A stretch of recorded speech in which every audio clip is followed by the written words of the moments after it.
Hey guys, wanna know how to contact customer support in MetaTrader 5?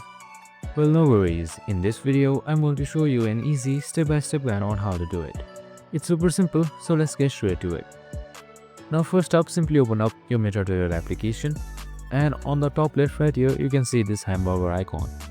Simply click on it, and right here you can see About on the bottom right here.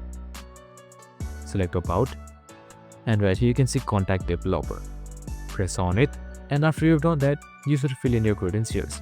That is your name, your email, your category, and then type in your title as you want and describe your detail.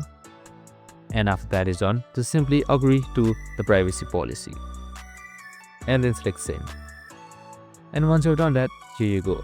Your message has been sent. We will send our reply to the specified email prompt should appear. And that's it. I hope this video helped. If it did, make sure to like, subscribe and tune in with us for more of these videos. See you in the next one.